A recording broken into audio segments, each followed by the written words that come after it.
The skill of active listening has multiple components that contribute to it.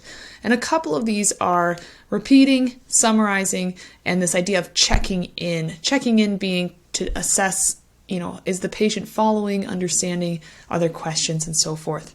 So there's a couple of different phrases you can use to do these different skills.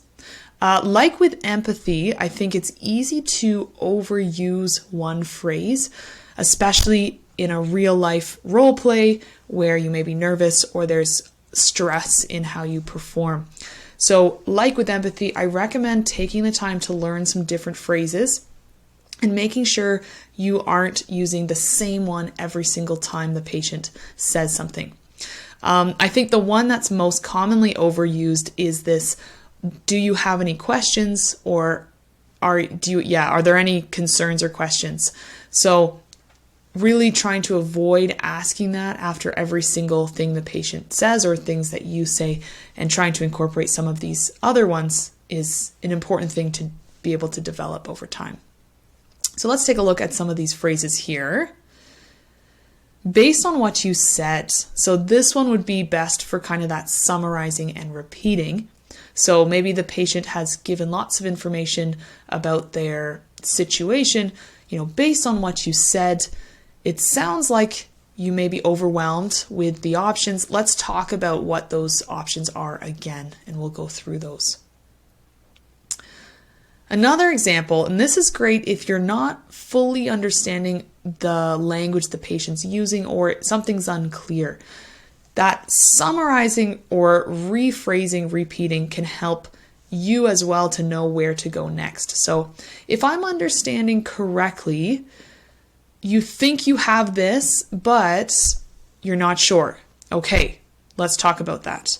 Or if I'm understanding correctly, you are concerned about your medication still.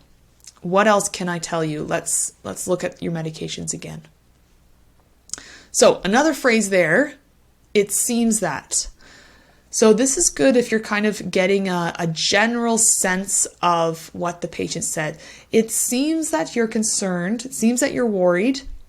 Can I clarify anything for you? What else can I reassure you about? This one, how does that sound? That's more of a checking in. So making sure that the patient is following.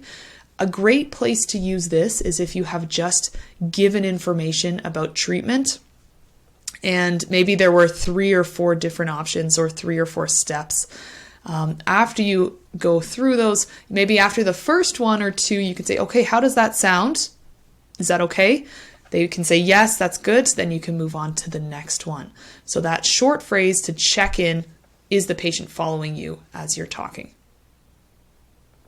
And this one, is that all right?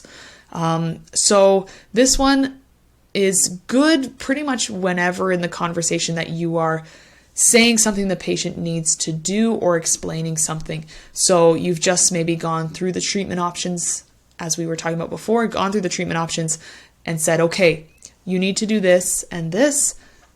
How does that sound? Is that all right? Any concerns about that at this point? So different ways that you can check in, repeat, and summarize. There are many other options than what I've put here, but this is just to give you some natural phrases that you can incorporate as you are practicing. What is important is whenever on your roll card, whenever you see a large section of information that you have to give to the patient, you should be thinking about, how can I break this up so that it's manageable? It's not just me reading this long speech. Instead, I've presented options, I've checked in, I've made sure the patient's following, I'm now continuing, making sure that it's more of a dialogue in that sense there.